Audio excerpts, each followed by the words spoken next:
Wonderful. Just let me know if you can hear me okay. I've got the mic in, so hopefully the sound quality is wonderful. And I would love to know, for you, what is one word that comes up when you think of nutrition?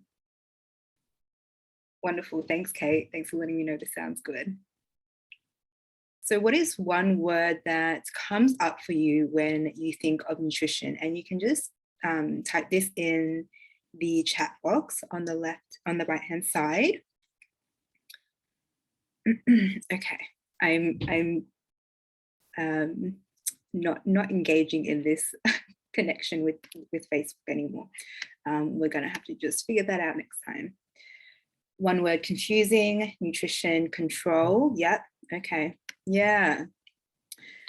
So it sounds like just not, doesn't sound like a very happy, easy, effortless place for you right now. For you guys in the who have commented, or likely in the audience as well. Hence why you're here today, right? Thank you so much for sharing that with me. So this Healing Nutrition Masterclass, I'm so excited. We're really going to go deep today. It's not just about the physical body, nourishing and healing the physical body, the physical symptoms, the PCOS, but also nourishing the mind and the soul, because everything is interconnected, right? If we only focus on the physical and we neglect the mind and the soul, the physical things don't last very long. The physical results, the physical habits, they don't last very long. So we need to take a more holistic, a more connected approach, which will help the physical actions, the physical habits, the physical symptoms easy and effortlessly become, the habits become easy and effortless, and the symptoms easily and effortlessly go away or reduce. But we're getting ahead of ourselves. So who is this Healing Nutrition Masterclass for? It's for anyone with or without PCOS. I know a lot of my work is focused on people with PCOS, but this kind of mindset, this approach is for anyone and everyone. It's for anyone who feels disconnected with food, disconnected with their bodies, disconnected with their souls. For people who know that there is more to life than stressing over every calorie and you know, dedicating your whole life to just the physical body. Basically, it's for anyone who lives in modern society or in our Western society and is constantly being told that what they are, who they are, what their body is not enough. It's for you if you know that there is more joy, more pleasure, more gratitude to be experienced, whether that is in your nutrition or just in your health or in your life. So that's who this is for. What you'll learn in our session today is how you can start nourishing your body in a way that considers the mind and the soul as well. And it will make consistency and motivation and results become easier and more effortless. You'll heal quicker and deeper and on so many different levels. So if you've been in my world for a while, you know I'm not about quick fixes. You know I'm not about you just follow this meal plan or you just cut these foods out and everything will be magical and all your symptoms will go away forever. But when you do the deep work, when you do the work, when you take the actions and you look at it from a holistic perspective, you take action from a holistic, in a holistic way, you can heal quicker. Things will become more easy and effortless, but that's only if you do the work and only when you integrate this holistic perspective. This is going to be very activating for a lot of you. And what do I mean by that? It is going to spark a lot of excitement in you, but it might also feel a little bit scary, like you're on an edge, because you're hearing and feeling things that resonate with you, that make you feel hopeful, that feel like they make sense. But at the same time, because you've had so much conditioning by diet culture, society, by other health professionals, family and friends, your logical mind starts jumping in and, coming up with these excuses and these beliefs like carbs are bad, I need to cut out gluten, I need to reduce my calories, I need to lose weight. And that's okay. It's okay to feel excited but a little bit scared. It's okay to start questioning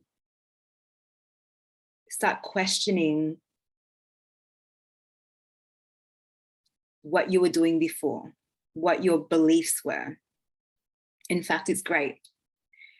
If it feels scary, but it feels safe, lean into that. Growth starts at the first point of discomfort.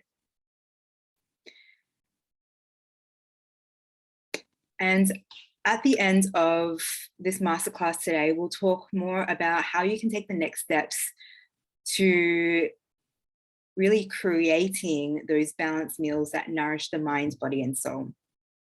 We'll talk about the low-cost masterclass I have coming up next that you may or may not be interested in. And we'll also be sharing about how you can win a mystery giveaway. So stay tuned. All right. So before we dive into the content for today, I do want to take a moment to acknowledge the country on which I live, which is, and the traditional custodians of the land on which I live, which is the Wurundjeri people of the Kulin Nations. Just extending my gratitude and respect to their elders, past, present, and emerging, and acknowledging their deep connection to food, to nutrition, to culture, to land, to water, and their deep knowledge and wisdom in all of those as well.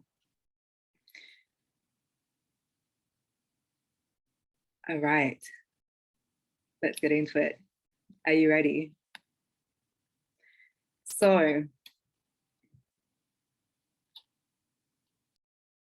often when we hear about nutrition, when we talk about nutrition, it's only coming from the lens of the physical body, of the physical action, of the physical food.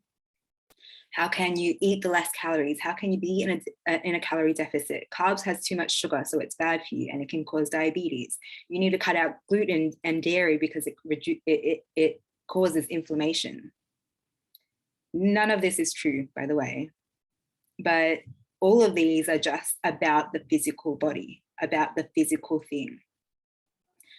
And although food and nutrition is super important to improve your PCOS symptoms, to improve your physical health, to reduce your risk of developing type 2 diabetes and heart disease and high cholesterol and all these other chronic conditions, if we only focus on the physical in isolation and you forget about the mind and the soul, not only will the physical habit of healthy eating not stick, you won't be able to be consistent with it. It becomes too hard to keep up, but your symptoms won't improve. And your mental health takes a toll and your soul takes a toll. So let me know in the comments if you've been so focused on a diet or following a meal plan or eating clean that it took the fun and the joy and the pleasure out of food and nutrition. And it made you feel stressed and anxious and guilty and fearful. Let me know if this has been your experience. So those feelings Kate's saying yes with the emoji hands up. Yep. And Renata, yeah, dieting is exhausting. Yeah, absolutely.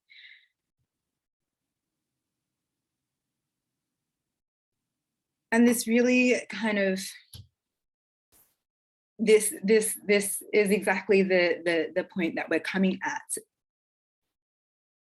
If dieting were healthy, why is it so exhausting?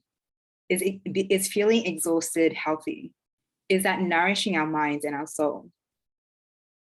Is feeling guilty and ashamed about eating certain foods healthy? Is feeling stressed or depressed or lost or hopeless, does that bring about health?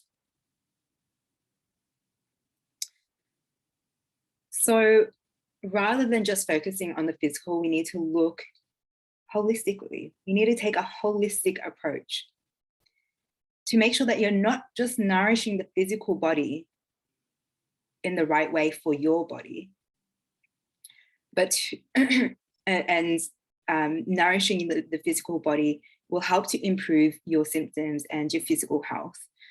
But also remembering to include and nourish the mind, improving the mental health, improving the sense of self-worth, improving the confidence, and also the soul.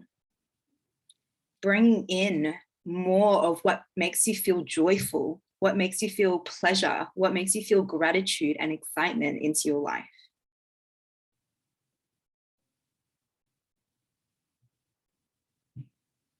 Are you doing any of those things already? Or not? Either way, it's okay, because we'll dive into it today. When we lean into joy, when we lean into excitement and pleasure and gratitude, we make better decisions. We make better choices. Just feel into your body right now, feel into your energy, and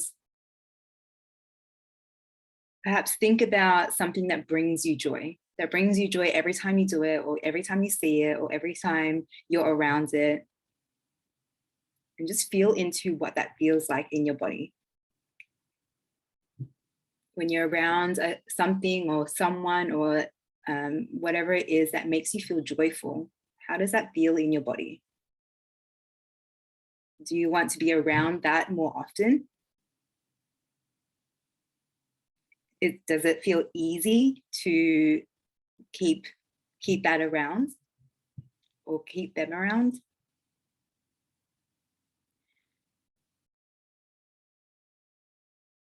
Now, think about something that makes you feel stressed or anxious or fearful. Notice how that feels in your body. Do you want to be around this thing that brings you stress, fear, and anxiety often? Is it easy to stick around?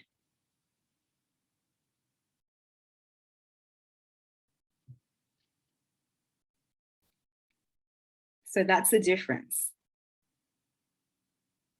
Can you make food, nutrition, nourishment more joyful, more pleasurable, more fun, more exciting, so that you want to engage in it more frequently, so that it's easy and effortless to, so that you look forward to it, so that it doesn't become a chore or something that you have to do. It's something that you want to do and you look forward to doing. So how can you bring in more joy, more pleasure, more gratitude, more fun into your nutrition, into nourishing yourself?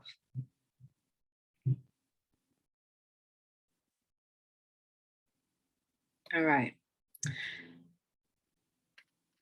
So how can you actually start nourishing the mind, body, and soul?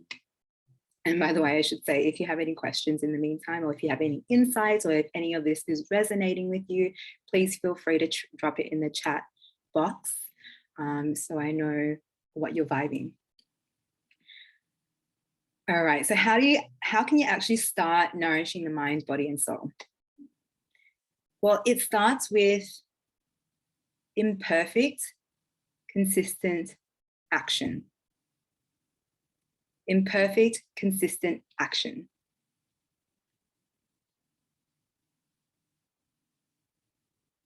So let me know if this resonates with your experience. How many of you have, when you want to start eating healthy again, you're like, I'm really going to get on it this time. This time it's going to stick. This time it's going to work. And this time it's going to help my PCOS symptoms. I'm going to feel good. I'm going to be healthy. This is it. And you're like, okay, I'll start that on Monday. I'll start the new healthy eating kick on Monday. So for now, I'll just eat whatever I want. And then on Monday it starts. Or how many of you have started this healthy eating kick and then you have a craving? And there's a chocolate or some chocolate cake sitting in the staff room at work or the lunchroom at work, and you're like, oh, that looks good. Oh, I know I was meant to be good. I'm meant to be on a healthy nutrition kick, but that looks so good, and I'm feeling super stressed. So I'm just gonna have a little bit. I'm just gonna have a little bit, and then when you have a little bit, you're like, well, I might as well have a little bit more because I already had a little bit. And then you get to a point where you're like, well, I ruined my diet now. I ruined my healthy eating. That means I'll just eat whatever I want now, and then I'll start the healthy kick again tomorrow. Or you're thinking about starting, this healthy eating, another healthy kick, and you just think about how much effort it's going to take. And you just feel exhausted thinking about it before you even started. And that it just immobilizes you. You're just like, nah, it's too much. I can't do it. It's too much. It's overwhelming. I can't do it. Yes to both scenarios. Yes to both here. Yeah, 100% all or nothing. That's exactly it. It's the all or nothing mindset. It's a perfectionism mindset. It's a, I have to do this perfectly or there is no point in doing any of it at all. What does this rigidity do to your mind? What does this all or nothing mindset do to your mind? What does this berating yourself when you mess up your diet or mess up your healthy eating or eat a bad food? What does this berating yourself do to your soul? Is it nourishing? Is it nourishing for your mind and your soul? Is it nourishing when you're eating all the healthy foods, all the clean foods, but you're constantly in stress and anxiety because you're fearful of the cravings, you're fearful of eating the chocolate cake, you're fearful of messing it up and getting it wrong?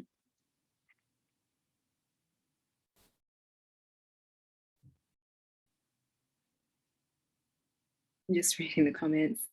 Having to find recipes or amend recipes to fit within specific requirements is exhausting. Yeah. And so much work that will default to eating out to just not deal. Yeah. Yeah. So creating more is such a rigid structure that it doesn't make it easy for you to create these nourishing, healthy meals. Kate says, it stresses me out. Renata says, makes you feel worse than you started. Yeah, absolutely. Yeah. You know it, you've experienced it. So every time you take an imperfect action, an imperfect, consistent action, is you giving space to yourself. You giving space to yourself to learn, to grow, to experience.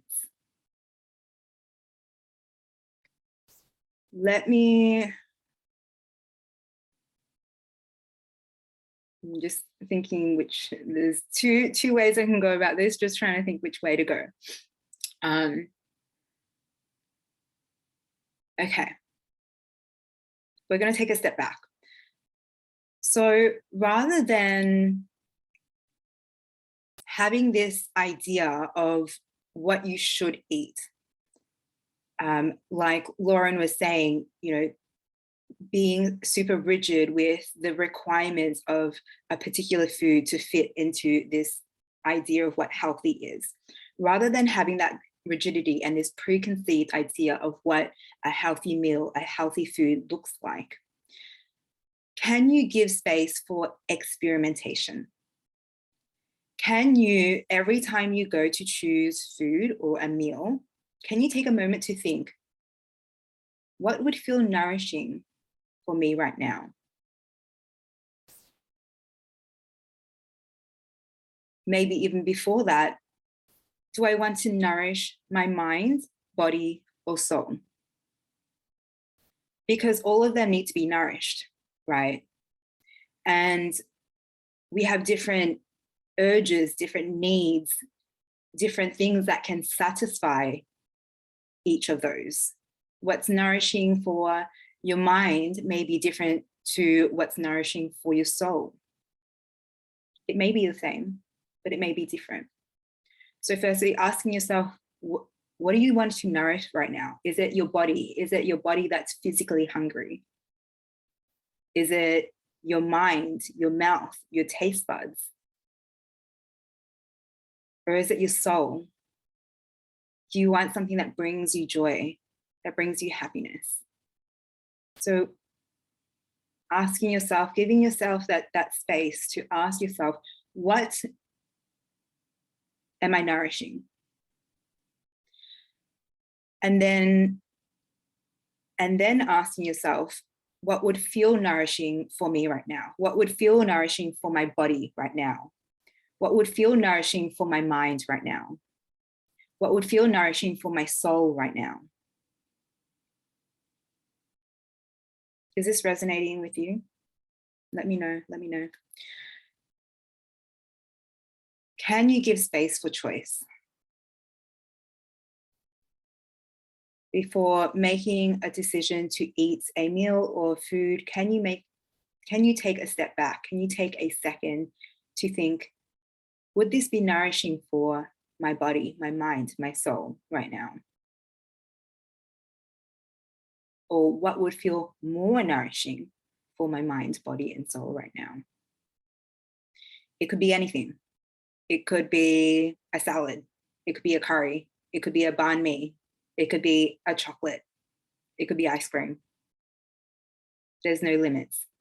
Different things are satisfying to different parts of you at different times. Yes, it's resonating with me. I'd love to be in a place where this is my natural response to nutrition and feeding myself. Yeah. It's all practice, but the fact that you are here right now today, Kate, listening to this, absorbing this, learning this, you're already there. You're already getting it. So good on you. And, I always say awareness is the first step of change. And like anything, this approach, it's all about practice. At first, when you learn something new, it's difficult. It's difficult to try something different, to unlearn old habits. But with practice, the more you do it, the easier it becomes, right? Like riding a bike or driving a car. I've always been told that just your taste buds wanting something is something you have to resist to not overeat or give into cravings. How do you distinguish nourishment from that? Yeah, good question. So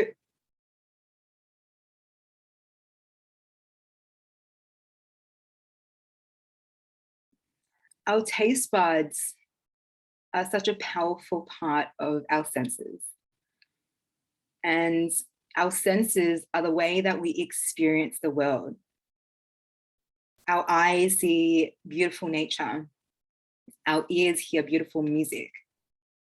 Our hands feel and hold and touch and hug our beautiful friends and family.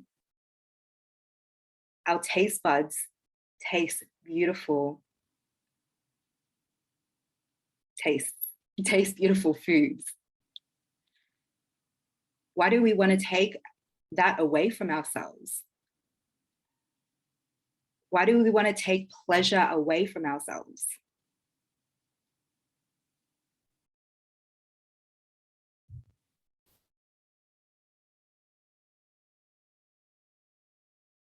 Our taste buds can help to nourish our mind and our soul. Think about a food that may be categorized as bad, and I use these in bunny quotes because if you've been following me, you know I don't use good and bad to describe food because it has no moral judgment.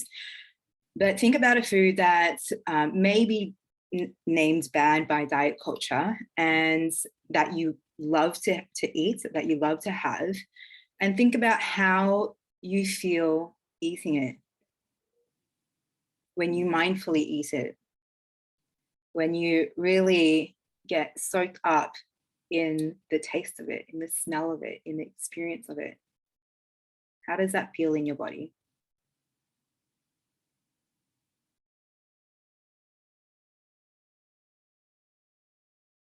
Now think about if you ate that particular food, euphoria, Renata says, I love that.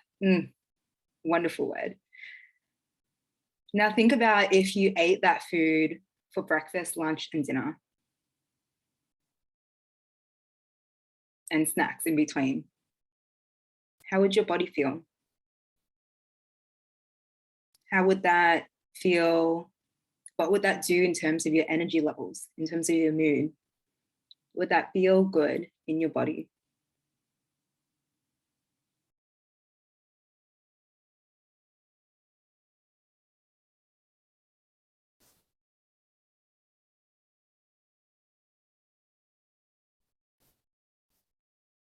So of course, there's foods that are more nutritious and less nutritious. And I like to use these words to describe rather than good and bad because it's less judgmental. It takes away the moral judgment. It's just a description, right? More nutritious, less nutritious is just a neutral description. Of course, we want to nourish our body, our physical body, and our mind and the soul with more nutritious foods most of the time, because that's what's going to help to balance the hormones. That's what's going to help give you more energy. That's what's going to help you feel better in terms of your mood and in your body. It's going to help you feel lighter. It's going to help with your mental clarity. But that doesn't mean that we cannot have the less nutritious foods, because the less nutritious foods are often more exciting, debatable word, but more exciting for the taste buds, more nourishing for the mind and the soul. So can we hold space for both? Can we hold space for having more of the nourishing foods that are going to be really super nourishing for the body, for the physical body, but also having space to enjoy and soak in the pleasure of having the less nutritious foods, the more tasteful foods as well? You can have both. I can tell you that you can have both. the cravings and overeating, that these are communication from your body that something is not right. And we'll talk, this is a whole nother topic, a whole nother training that we'll definitely get to in another day. But listening to your body's communication, it will tell you what feels right and what doesn't. What's the right balance? What's the right balance to hold space for both? Renata said, oh no, I'd feel sick. And this is too, if you ate that tasty but less nutritious foods all day, every day. Oh no, I'd feel sick. Plus it would take the enjoyment away. Absolutely. There you go. When you are more connected with your body, when you're more connected with its communication, it will tell you what the right balance is. You'll find that for yourself. And the right balance is different for everybody. But when you listen to your body, it will communicate with you what feels good and what doesn't. Again, I won't get too deep into that because we could go on for another 4 hours. So I'll leave it at that. But you can have space for both. You can have space for both. I hope that's helpful. I hope that answers your question. Okay, getting back to our topic today. I'm just looking at my notes. Okay, yes. So noticing how your body feels after your meal. And so at the start of this part, I was saying, rather than having this expectation of what a healthy meal looks like, can you just choose a meal? And can you ask your body and your mind and your soul what needs nourishment and what would feel nourishing right now?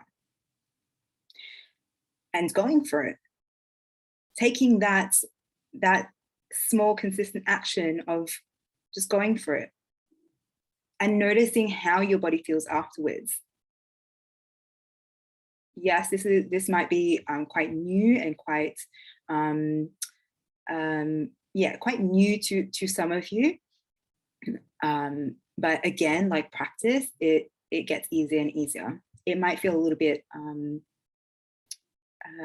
wonky to begin with, but the more you reconnect, and it's reconnecting because you were once connected, it will become easier to understand what your body is communicating with you. And just know that there is no right or wrong. There is no right or wrong in what you choose to eat. It's just learning. If you eat a particular food and you're like, oh, I feel great, my energy levels are great, they feel stable, my mood's amazing, my energy, my brain, yes, let's go. That's information for you that this was nourishing for you, for your mind, body, and soul in the right way this time. If it doesn't feel good, if you feel lethargic afterwards, if your mood is a bit erratic, if you get more carb cravings, or if you end up overeating, that's a lesson in there for you. You've just learned that this particular food at this time was not nourishing for my mind, body, and soul. Good to know. Put that in the bank. I'll keep that into consideration for next time. Can you detach from the judgment? Can you detach from the stories that you create about certain scenarios, certain situations? What comes up for you if you end up overeating, or if you have these cravings and you end up binge eating? What comes up for you? Is it, why am I like this? I'm out of control. I'm not good enough. Can you detach from the stories you create? Can you give yourself space for compassion and learning? Can you give yourself space for your growth? Can you give space for your growth? Anything that doesn't seem to work out, that doesn't make you feel nourished or joyful or pleasurable, this is just a lesson. It's just a lesson that this, in this circumstance right now, was not nourishing for me. How can I learn from that? And how can I choose better next time so I can make better choices next time, so I can feel better next time, so I can feel nourished next time? This is nourishing for the soul, knowing that whatever happens, you'll be okay. You'll be okay. You are safe. You're home in your body. You'll be okay. This is just a lesson. Let's learn from it and move on.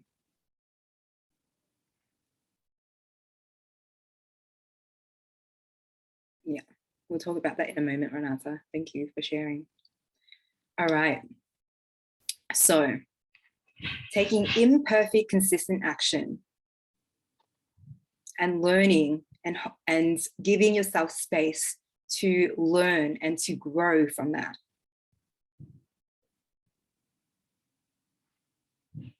is the first thing. The second thing, and this ties in really well, is can you give space for curiosity over judgment?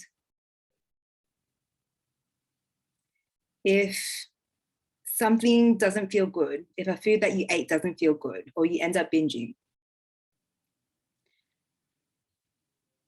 do you create these stories and berate yourself and tell yourself that you're lazy, you're not good enough, that you need to do better, that you're addicted to food?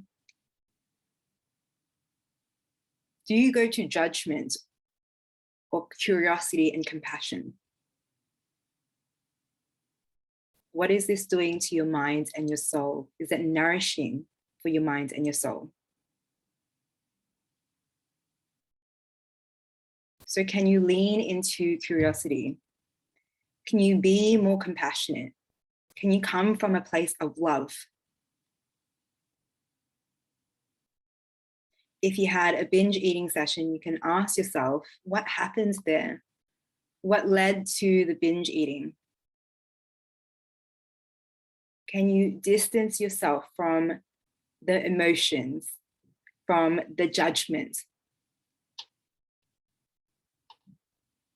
And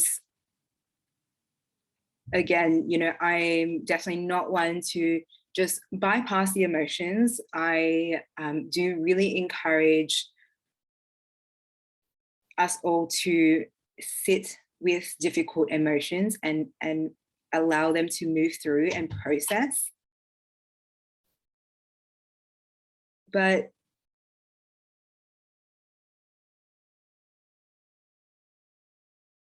can you, in this moment, rather than over-identifying with these emotions, rather than over-identifying yourself with these thoughts and these beliefs, can you give a little bit of distance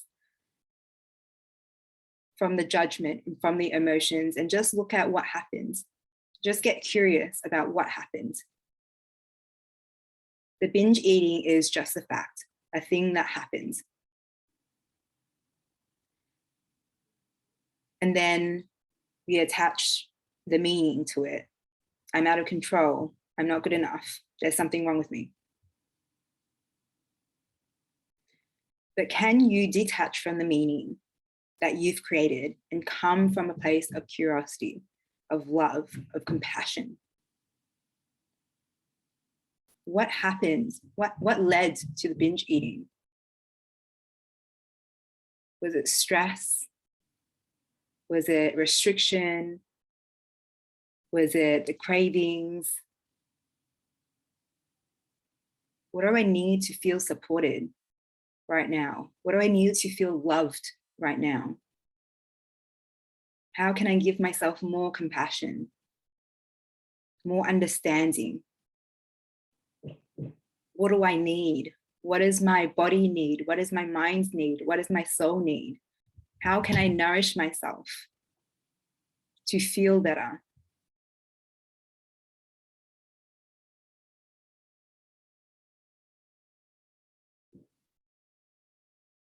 This goes the same with food. Rather than judging food as good or bad, can you detach from the judgment and lean into curiosity? What would this food feel like in my body right now? Would this feel nourishing for me right now? Would eating ice cream for breakfast, lunch, and dinner all day, every day feel good in my body? Or would it be more of an experience if I just had it after dinner?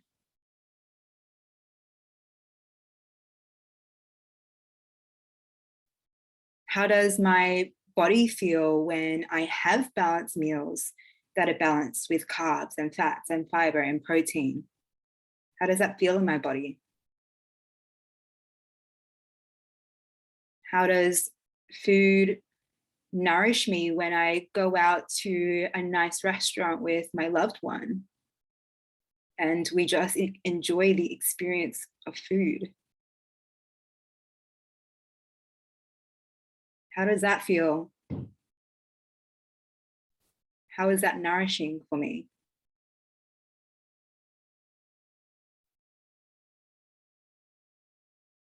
I guess the more nourished your mind and soul is, the less you want to binge in search for that comfort. Powerful, Renata. Yes, exactly. That is a big part of it. That binge eating is that's a really beautiful display of compassion. Yeah, you've brought in there, Renata.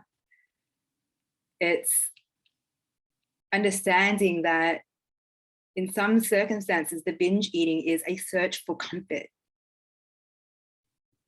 So get curious, what does your binge eating bring about for you? And how can you nourish yourself in a way that will satisfy that need, so you don't feel the need to binge eat? Powerful. Thank you for sharing, Renata. That's awesome. Kate says, some days it's easier to be curious, some days it's harder. Yeah, absolutely. Which is completely normal, completely normal. But again, the more you do this work, the more connected you'll be, and the easier and easier it'll be to continue to be curious and leave the judgment behind. It's a practice. Very quickly, I'll explain this little metaphor that I think is so beautiful. But it's like, if you imagine the mind as a garden, and there's been seeds that have been sowed there from diet culture, from society, but from health professionals, that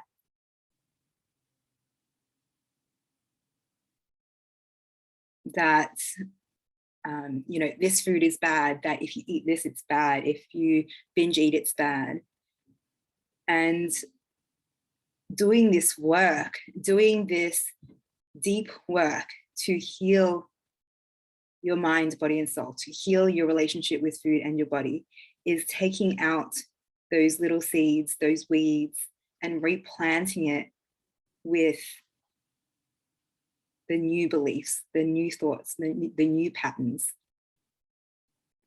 And these new seeds, they don't grow immediately, right?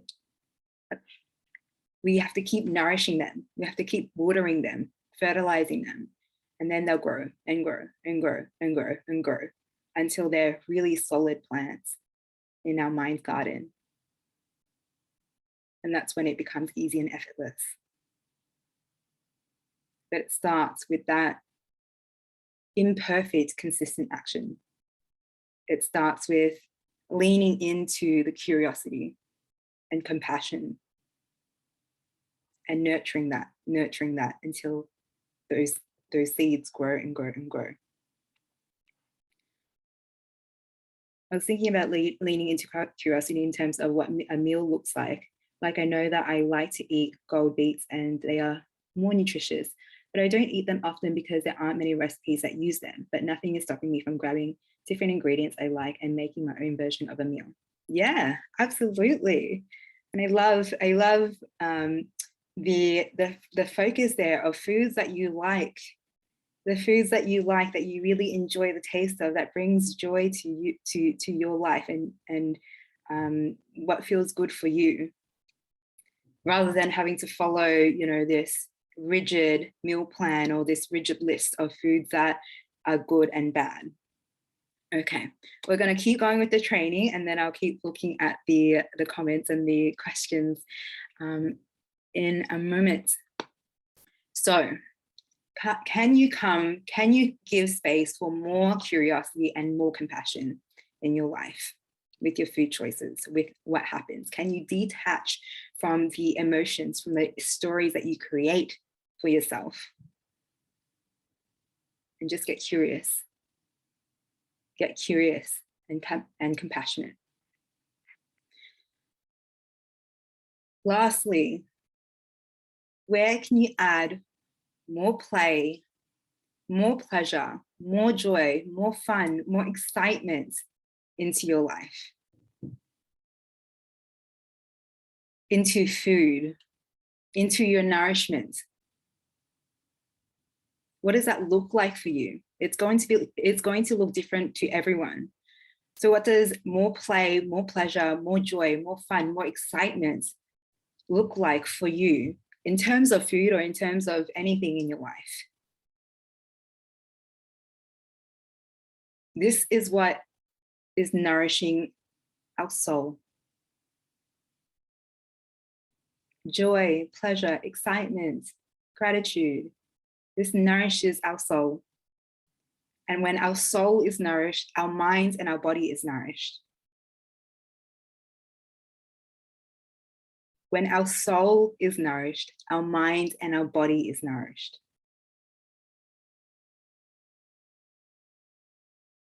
And like Renata brought in that example before, when our soul, our minds and our soul are nourished, we're not trying to look for external things to compensate for not feeling nourished anymore. We're not looking for, we're not looking to nourish our soul with, what am I trying to get here? We're not trying to look for nourishment in,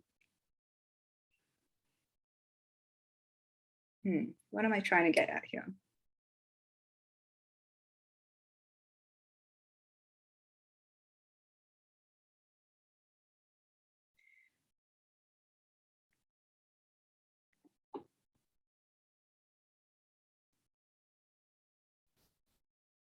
Mind is blanking.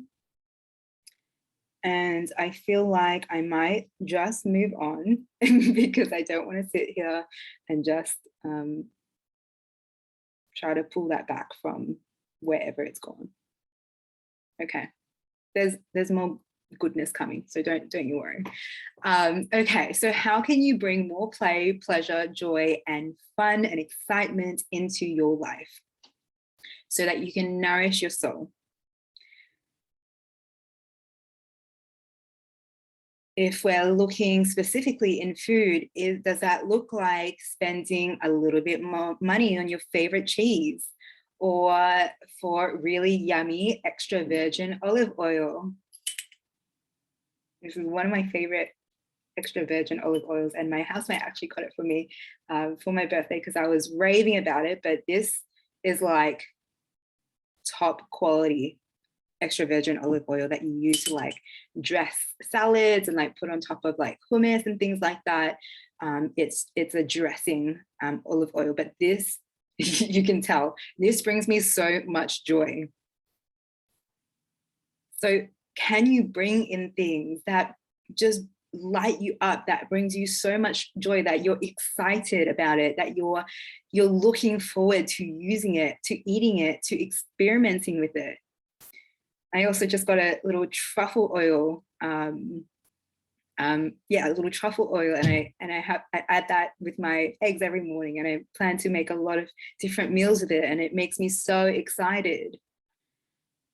Does experimenting with your cooking make you feel excited? Trying new recipes, adding a secret ingredient, plating up a dish like you're in MasterChef, does that make you feel excited? What about trying a new restaurant, trying a dish you've never heard of or never tried before, inviting friends over to share a meal together, cooking with your partner? Is that exciting? Is that pleasurable? Is that joyful for you?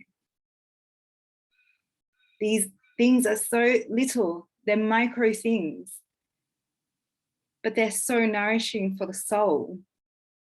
It's the little things that can make you so happy. Figure out what that is for you and lean into that.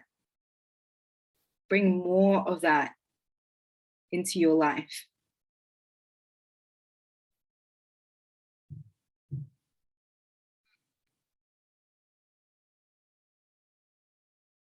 Renata says, trying out new types of cuisines, new restaurants. Yeah, absolutely. Or like when you like make a pretty complex dish with like a lot of spices or a lot of steps and it tastes good and it's so satisfying. These are the things. These are the things. How can you bring more joy, more pleasure, more fun, more excitement into your life?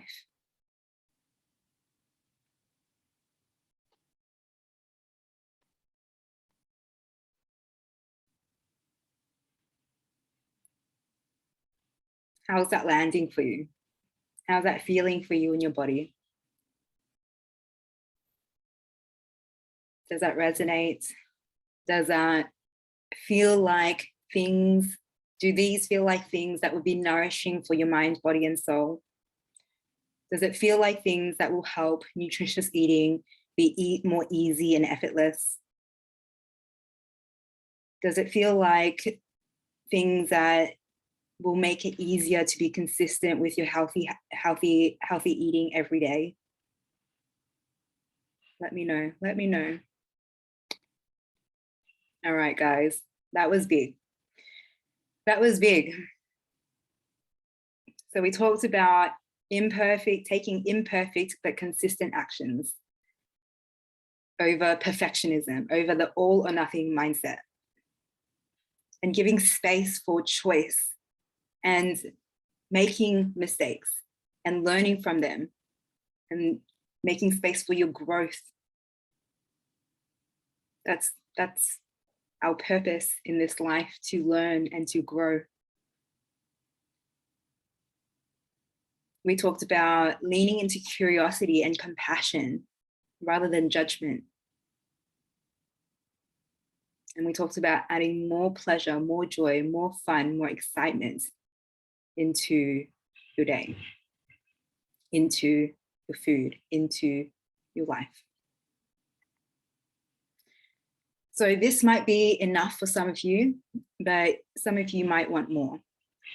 So today we learned about the what and the why of nourishing your mind, body, and soul together, taking a holistic approach.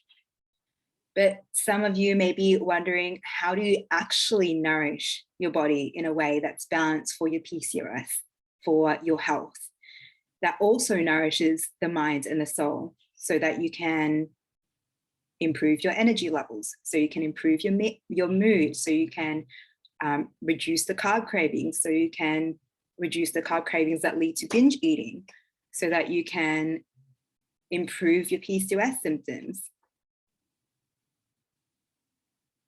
I always say it's not just about what you eat, but it's also about how and why you eat it. It's not just about what you eat, but it's also about how and why you eat it. So the how is what I'm going to share in the Ultimate Guide to PCOS Nutrition Masterclass. It'll be on in 2 weeks. And in this masterclass, I'm going to teach you how to easily and effortlessly throw together balanced meals that nourish and heal your PCOS, your body, your mind, and your soul. You'll be shocked at how quickly your carb cravings go away, how your energy skyrockets and stays there, and how your other symptoms start to reduce as your hormones become more balanced with healing nutrition, with nourishing your mind, body, and soul, with balanced nutrition. Your mind will become freer and more confident, and your soul will be more joyful and fulfilled. Whether it's making a quick meal, whether it's pushing your culinary skills or dining out, this method is so simple, and it'll help you feel confident that you're making the right and balanced choice for your health. So what you'll learn the science behind how nutrition affects your PCOS symptoms and health. You'll learn how to choose the right carbs that will help you eliminate your carb cravings and improve your PCOS symptoms. Yes, that's right. You don't have to cut out carbs. You can actually use them to curb your carb cravings. How to adapt your nutrition according to your symptoms. So that's looking at the root causes and how your nutrition might differ, might change for each root cause. How to easily and effortlessly create those balanced meals and snacks with full macronutrients from ingredients that you already have in your pantry or your fridge or your freezer. How to know that you're on the right track with your nutrition. What are the signs? What are the symptoms? How do you know that you're on the right track without using weight, without using a calorie counter, without using a list of foods that are good or bad? How do you know that you're on track?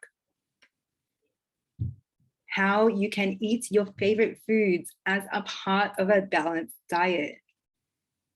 How you can eat that chocolate cake or eat that chocolate or ice cream without worrying that you're overeating, without worrying that it's going to turn into a binge eat. And so much more. So much more. So that is what you'll learn in PCOS, in the Ultimate Guide to PCOS Nutrition Masterclass. So this is at a low cost. It is full price is $99, but the pre-sale, because you're here on this chat with me, is $33. So I will drop the link in the chat box if you want to go ahead and have a look at that and grab that. And you also have a coupon code that will discount that masterclass from $99 to $33.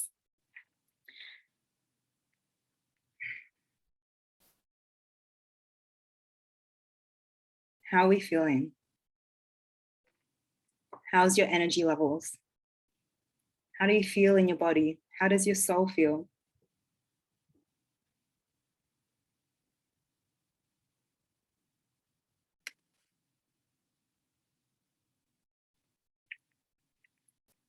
If you have any questions about the masterclass, what's included, things like that, feel free to DM me, but I think it's pretty self-explanatory. And you can also click on the link and have a read of that. Yeah, what else did I have to say? Just checking my notes.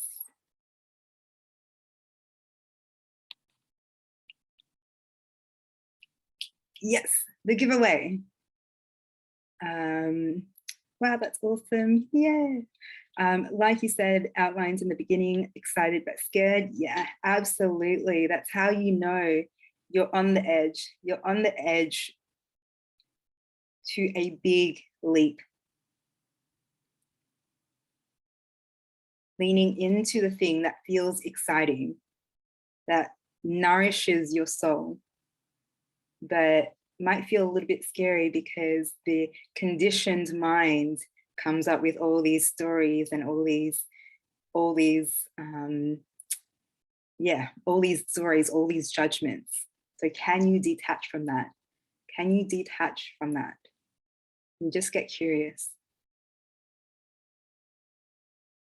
Feels rejuvenating. Beautiful. Like there is a path to feeling better. Yeah. Yeah. I'm so glad. Just want to ask if this is AUD or USD. It's in USD. Yeah, so 33 USD. And I should say that the 33 USD is for the next 48 hours. That is the super pre-sale price. After 48 hours, it will go to the early bird price. And I'm really realizing that coupon code says early bird when it's meant to be pre-sale, but oh well, lesson for next time. So yeah, it is on for the next 48 hours. So get it if you know that you got value from this and you want to learn more and you want to learn the how to actually apply this to your life in practical ways. So today we learned about the what and the why, and then in this masterclass, it will be about the how to, the practical steps to apply this to your life and create more balanced meals. So if you know that you want to join it, get it now because it's $33, which is actually ridiculous. There is also, just to clarify, this masterclass will be on July 6th. Is it at the same time as this one? Correct. It will be at the same time, 11 a.m. Australian Eastern Standard Time. There will also be a recording that is you have lifetime access to as well if you can't make it live. All right, and the giveaway. So I would love to hear your feedback on this free Healing Nutrition Masterclass. So I'll pop a little post on Facebook, on the Facebook group, Healing PCOS, Food and the Soul. And you can just drop your feedback for this masterclass in the comments. And in, I'm going to say a week's time about that, I'll announce the winner and what the prize is. It's a mystery giveaway. So wonderful. If you have any other questions, please drop them in the comments before we finish. I'll just have a look back because I know I missed some. Going off what Lauren said, sometimes a satisfying meal for me is a collection of snacks like peppers and hummus, apple slices, nuts, some sweets and chips, maybe some deli meat slices or a hard-boiled egg or cheese. A meal doesn't have to be a cohesive dish, at least for me. Absolutely. Yes, Kate. I think often in diet culture, there's this very like rigid construct of what a meal should look like, or what breakfast food should look like, or what dinner food should look like. When these are all made up. These are all just constructs. It can be whatever you want it to be. It can be whatever makes you feel nourished. So yes, if that's lots of little snacks, amazing. I'm glad that you know what feels right for you. I want to, but then the messages from my doctor's conflict. You need to lose weight now, not later. Yeah. That's really difficult. Especially when they're doctors, right? Health experts. But in health, it should be about collaboration.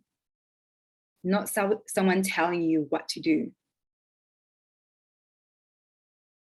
The doctors aren't the expert of your body. They don't live in your body. They don't live with your PCOS. They don't live with your relationship with food and your body. So how are they to know what is best for you and your body and your mind and your soul?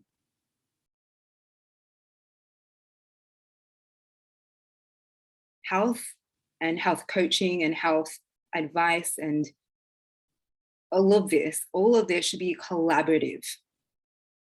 All the information and education that I give, it's just information, it's just education. You take what you resonate with and you leave behind what you don't.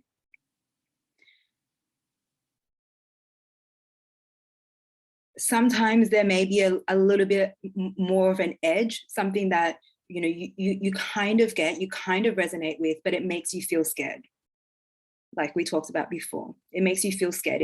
Your mind comes up with all these stories, but it still resonates with you. It makes you feel excited. It makes you feel joyful. It makes you feel hopeful. That's a beautiful edge. That's what you can lean into and try and experiment and learn from. But if there is someone, an expert, telling you something that doesn't resonate with you, that doesn't make you feel excited, that doesn't make you feel good, you don't have to take it. It's just their opinion, it's just their information. Health should be a collaborative approach with all of my clients. We work together to find what works for them. Not because I said so, not because I said, you have to be curious and you can't judge yourself. Right? I asked them, would being curious feel better than judging yourself? Is that more nourishing for your mind? Is that not more nourishing for your body? And I let them decide. If they're like, no, I like judging myself. Okay, completely fine. I doubt it. I have my beliefs as well, but I'm not going to push it on them if they're like, no, this serves me and I like it and I want to stick with it, right? So it's having your own agency, trusting yourself,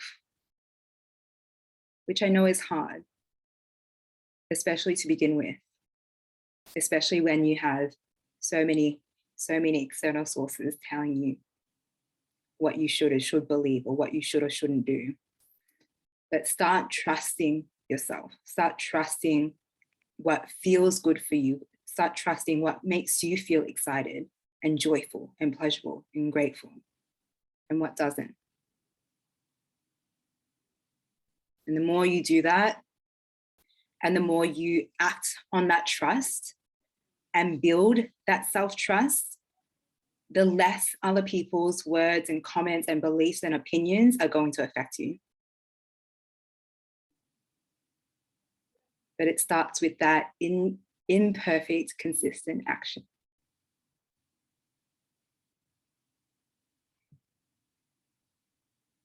I hope that helps. I hope that resonates.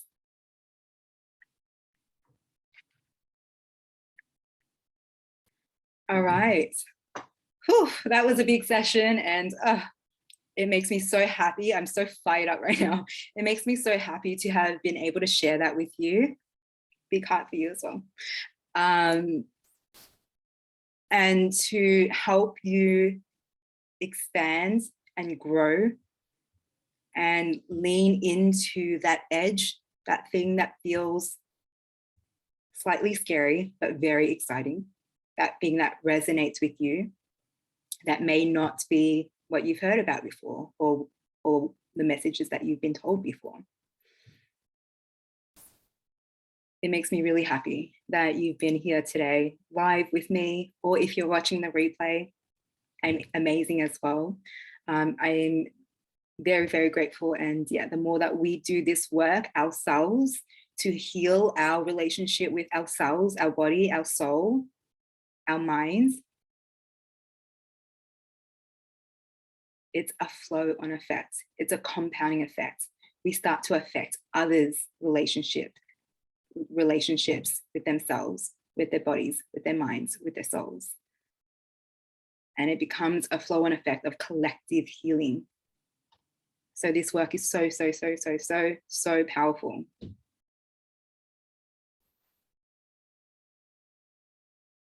So thank you for engaging in it. Thank you for doing it. Just basking in the joy right now.